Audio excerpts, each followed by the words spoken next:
Pierangelo Pettenò, che è stato il consigliere regionale che ha presentato gli emendamenti nel corso del Consiglio regionale. Questi emendamenti hanno poi bloccato la costruzione degli inceneritori per il momento. Esatto, vuole dire per il momento perché chiaramente l'approvazione di quell'articolo di legge in sostanza determina il blocco di quell'ipotesi degli inceneritori di Silea e Bonisiolo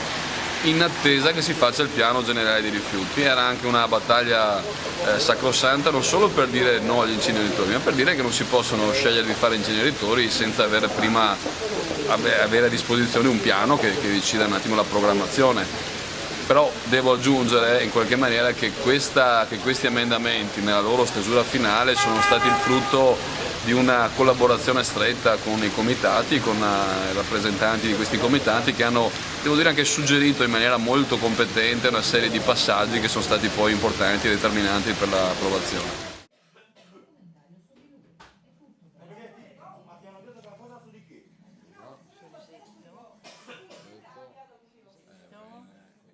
Tu oggi riconfermi la posizione che hai precedentemente assunto attraverso questa firma di questa lettera che noi come Comitato Riuniti Rifiuti Zero di Treviso e Venezia, in particolare come Comitato di Mogliano, abbiamo proposto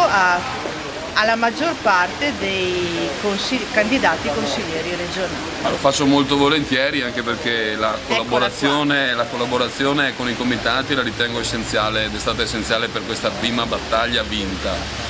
di cui dobbiamo andare fieri tutti insieme, e ovviamente l'impegno è a far sì che nella prossima legislatura si debba lavorare per ottenere nel Veneto, che ha già un primato per la raccolta differenziata dei rifiuti solidi urbani, diventi anche, diciamo, un primato, possa veramente una regione che assuma dei primati anche nel campo della raccolta differenziata, riciclo, riuso di materiali, soprattutto rifiuti speciali, e quindi far sì che il nuovo piano regionale possa in qualche maniera decretare che non c'è bisogno di inceneritori, quindi non si deve assolutamente neanche discutere dove fare inceneritori, ma semplicemente dire che gli inceneritori non li vogliamo vedere. Quindi possiamo dire tranquillamente che tutto il partito di Rifondazione è contro gli inceneritori, possiamo dirlo? Ma possiamo dire una cosa che purtroppo non è che ci vantiamo, possiamo dire che siamo fra i pochissimi, se non l'unico partito che ha avuto una linea anche a livello nazionale contro gli inceneritori. Noi siamo contro gli inceneritori, non solo quelli di rifiuti speciali,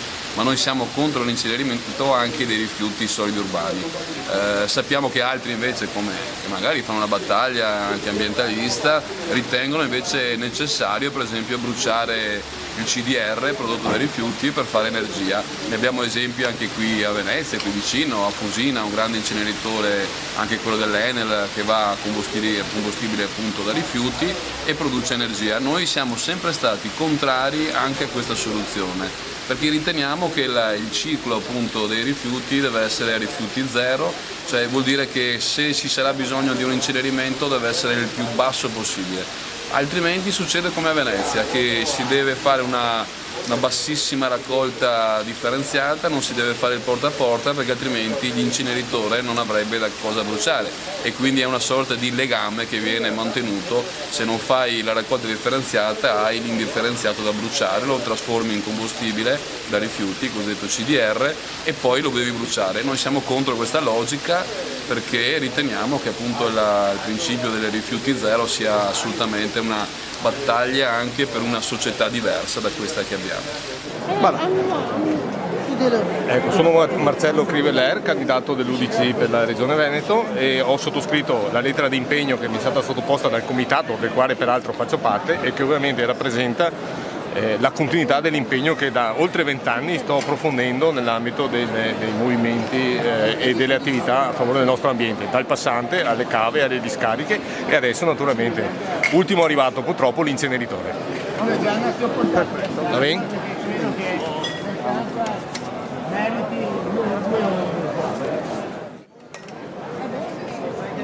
Ho dato la disponibilità e l'adesione a questo progetto del Comitato Rifiuti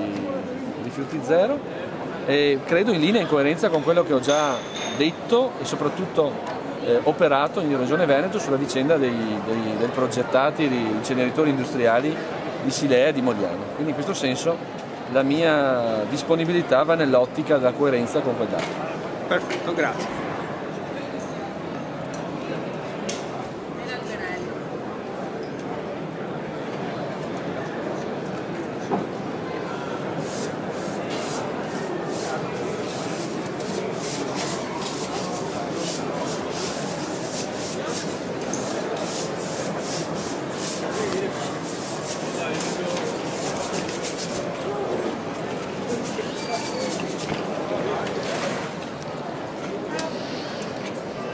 Grazie molte.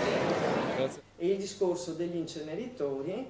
al di là poi di quanto male facciano alla salute e all'ambiente e di quanto poco risolutivi siano rispetto ad un modo diverso di consumare, di produrre e anche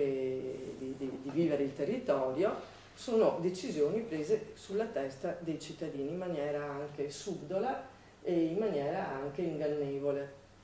E vi potrei parlare a lungo della storia degli inceneritori in Italia, perché quando sono stata in Parlamento me ne sono occupata tantissimo. E diciamo che noi Verdi abbiamo pagato anche dei prezzi grandi per la nostra, diciamo, opposizione, che è stata veramente durissima, al cosiddetto CIP6. Perché dico che non ci sono state decisioni democratiche? Perché quello che noi stiamo subendo a Mestre, a Venezia, a Marghera, insomma nei nostri territori adesso, con la decisione della riattivazione dell'SG31, cioè un inceneritore che di fatto è stato concepito come molti inceneritori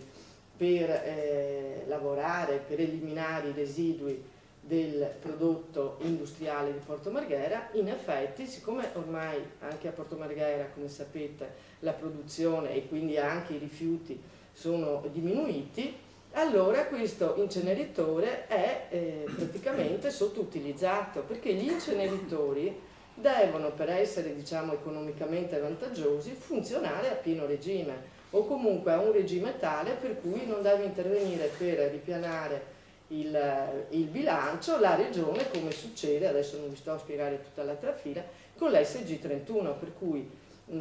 praticamente viene privatizzato questa piattaforma, diciamo, per il trattamento dei rifiuti, però la regione si è impegnata nel contempo a ripianare, o meglio a coprire l'eventuale deficit che deriva dal fatto che non c'è la materia prima, insomma, dell'inceneritore, che sono i residui. Questo significa che per arrivare alle tonnellate necessarie perché l'inceneritore vada a pieno regime è indispensabile che vengano diciamo, garantiti, importati da tutta Italia o comunque da fuori del nostro territorio i fanghi, non solo i fanghi, insomma, i rifiuti anche tossico-nocivi, anche speciali, necessari per far andare avanti questo dannatissimo business. Ecco, questo naturalmente senza coinvolgere la popolazione interessata, anzi la popolazione interessata ha raccolto 13.000 firme, è stata presente, ha fatto pressione un po', le lotte che i comitati fanno ovunque, anche nel nostro territorio sono state fatte, però il risultato è stato che la regione ha preso la sua decisione. Adesso purtroppo siamo tutti in corso, anche come comune, siamo prossimi alle elezioni, adesso stiamo come giunta comunale, abbiamo dato il parere negativo per l'insediamento di questa realtà.